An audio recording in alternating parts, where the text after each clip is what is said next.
सुप्रभात बच्चों, मैं आपकी हिंदी की अध्यापिका आपका हिंदी की कक्षा में हार्दिक स्वागत करती हूँ। उम्मीद करती हूँ आप सभी स्वस्थ और खुश होंगे। तो पिछली कक्षा में हमने पढ़ा था गुरुत्वाकर्षण बल और उसको खोज निकालने वाले न्यूटन के बारे में, जो कि पृथ्वी का एक महत्वपूर्ण गुण है। चलिए आज की कक्षा में देरी ना करते हुए अगले पाठ की ओर बढ़ते हैं और अगले पाठ का नाम है, जो कि पाठ 9 है, हमारे आसपास का वातावरण। अब हमारे आसपास तो आपको पता है क्या है, हमारे आसपास वातावरण है जिसमें पेड़ पौधे, पशु पक्षी, नदी, जानवर, कीड़े मकोड़े, हवा, वायु सब कुछ है। यही सब कुछ मिल करके क्या बनाते हैं, एक वातावरण बनाते हैं। ठीक है बच्चों, तो चलिए आइए इस पाठ का परिचय जानते हैं। इस पाठ में बताया गया है कि वृक्षों को हमें मित्रवत देखना चाहिए और पर्यावरण को स्वच्छ बनाने के लिए अधिक से अधिक वृक्ष लगाने की ओर ध्यान देना चाहिए। आइए पढ़ते हैं पाठ। मतलब हमें अधिक से अधिक वृक्ष लगाने चाहिए, पेड़ लगाने चाहिए, हरियाली बनानी चाहिए। और इसको आगे समझने के लिए आइए हम पाठ को शुरू करते हैं। आज सानिया का जन्मदिन है। कितना अच्छा तोहफा है। सब बच्चे अचानक शोर मचाना छोड़कर तोहफे के आसपास जुट गए। मतलब सानिया एक बच्ची है जिसका आज जन्मदिन है और वो कहती है कितना अच्छा तोहफा है। तो उसकी आवाज सुनते ही सारे बच्चे क्या करें, शोर मचाना बंद करके तोहफे के आसपास खड़े हो गए। फिर क्या होता है, यह कैसा अनोखा उपहार है, राधा ने पूछा। यह गगन का उपहार है। देखो गगन वहां खड़ा है, किसी ने इशारा किया। गगन 6 महीने पहले ही इस स्कूल में आया है। वह अपने हर साथी के जन्मदिन पर एक पौधा उपहार में देता है। देखिए बच्चों, अब यह कितनी ही सकारात्मक बात है। तो जो वह उपहार मिला वह किस बच्चे का था, वह गगन नामक एक लड़के का था, जो कि 6 महीने पहले ही उनके स्कूल में आया था। अब वह बच्चा क्या करता है, हर किसी के जन्म दिवस पर उसको उपहार के रूप में एक पौधा उपहार भेंट करता है। तो चलिए देखते हैं, आगे पढ़ते हैं। सुमित, सानिया, मोहन, अजय, मैरी सबके जन्मदिन पर उसने एक एक पौधा दिया। सबके पौधों में अब फल आ रहे हैं। मिट्टी की उपजाऊ शक्ति को गगन जानता है। उसे फल पौधों से प्यार है। उसके घर में अनेक पौधे हैं, वह रोज उनमें पानी देता है। अब देखो क्या होता है, तो सुमित है, सानिया है, मोहन है, अजय है, मैरी, सबके जन्मदिन पर क्या है, गगन ने क्या दिया है, एक पौधा उपहार स्वरूप दिया है। अब जो गगन है उसे पता है कि मिट्टी की उपजाऊ शक्ति कैसे बढ़ाई जाती है, पौधों को की देखभाल कैसे की जाती है। और गगन के घर में भी बहुत सारे नाना प्रकार के पेड़ पौधे हैं। ठीक है, तो अब वह क्या करता है, उनमें रोज पानी देता है, खाद देता है, उनकी देखभाल करता है, उन्हें प्यार से सहलाता है, जिससे उनके पौधे और भी ज्यादा खुश हो जाते हैं। चलिए आगे देखते हैं। गगन के माता पिता को सफाई बहुत पसंद है। उनके प्रयत्न से उनका मोहल्ला अब साफ सुथरा रहने लगा है। गगन भी साफ सफाई के लाभ अपने दोस्तों को बताना चाहता है।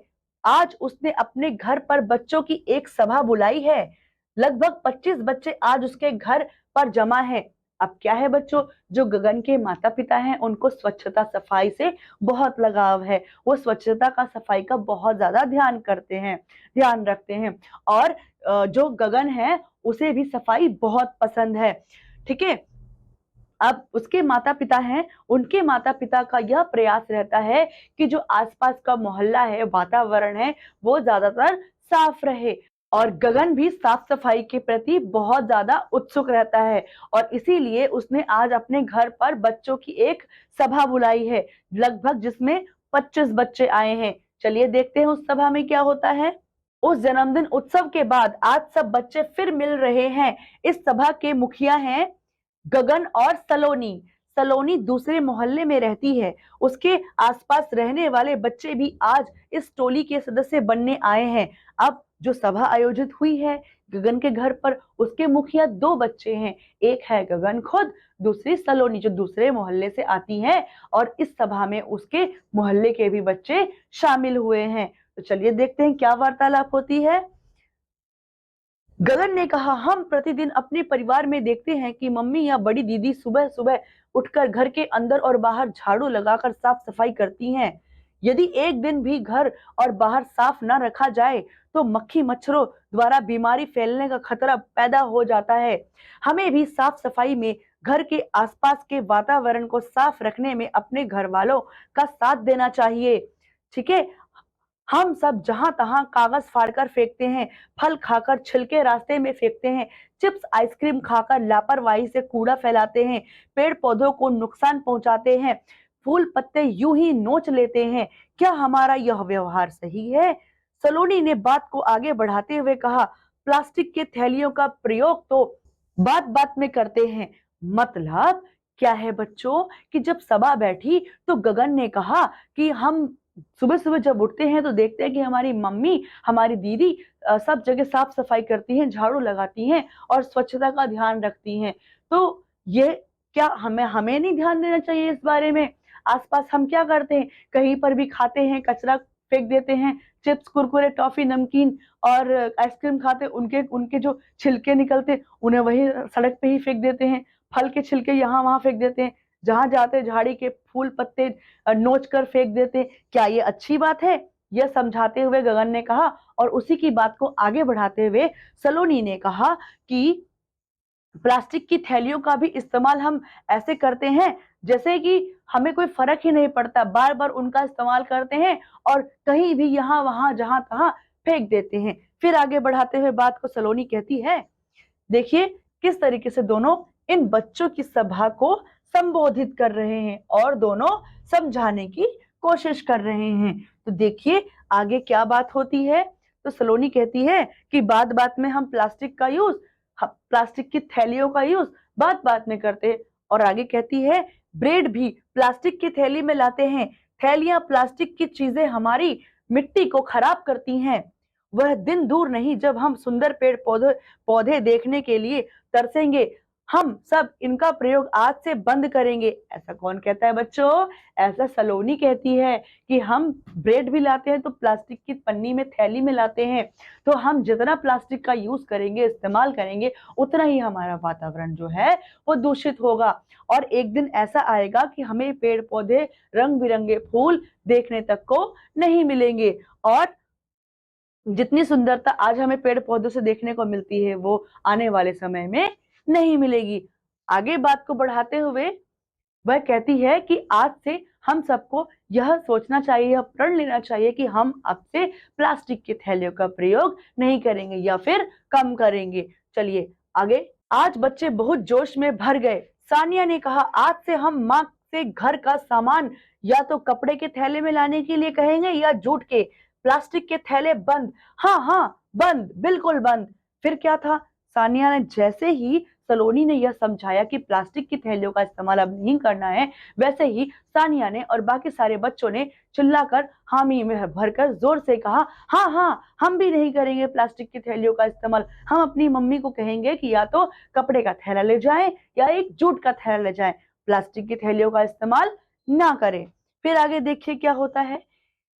मोहन और अजय ने अपने अपने स्कूल में कूड़ा न फैलने देने की जिम्मेदारी ली।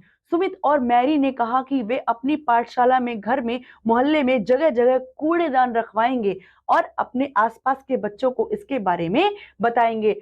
हम भी सभी बच्चे एक साथ बोल उठे। अब क्या था, मोहन और अजय ने कहा कि हम अपने स्कूल में जो है कूड़ा नहीं फैलने देंगे, ठीक है, और इसकी जिम्मेदारी उन्होंने ले ली। फिर क्या था, सुमित और मैरी ने भी कह दिया कि वो अपनी पाठशाला में क्या करेंगे, मोहल्ले में, पाठशाला में जगह जगह क्या करेंगे, कूड़ेदान रखेंगे, जिससे सभी लोग मिलकर के कूड़ा, जो भी उनके पास निकले कूड़ा, वो उस कूड़ेदान में डाले और जगह जगह गंदगी ना फैलाएं। और आसपास के बच्चों को भी क्या करेंगे, वो आसपास के बच्चों को भी इसके बारे में जागरूक करेंगे कि जहां तहां छिलके कूड़ा गंदगी ना फैलाएं और प्लास्टिक के थैलियों का भी ना के बराबर यूज करें, मतलब इस्तेमाल ना करें। देखिए आगे क्या होता है। सभी बच्चे बोलते हैं, एक साथ बोल पड़ते हैं कि हाँ भाई हम भी नहीं करेंगे, हम भी साथ हैं आपके, हम भी साथ हैं। तो ये पूरी जो बच्चों की एक टोली है, ये प्लास्टिक और साफ-सफाई के बारे में एक सभा करती है, जिसमें हमें पता चलता है कि हमें प्लास्टिक का इस्तेमाल नहीं करना चाहिए और जगह-जगह कूड़ा-कचरा नहीं फेंकना चाहिए। पेड़-पौधों भी लगाने चाहिए। हर बार, हर जन्मदिन पर हमें एक पौधा तो लगाना ही चाहिए और पेड़-पौधों की देखभाल करनी चाहिए, स्वच्छता रखनी चाहिए, जिससे हमारे आस-पास का वातावरण शुद्ध रहेगा, बीमारियाँ नहीं होंगी और पेड़-पौधे भी हमें गुणवत्ता वाली ऑक्सीजन वायु प्रदान करेंगे।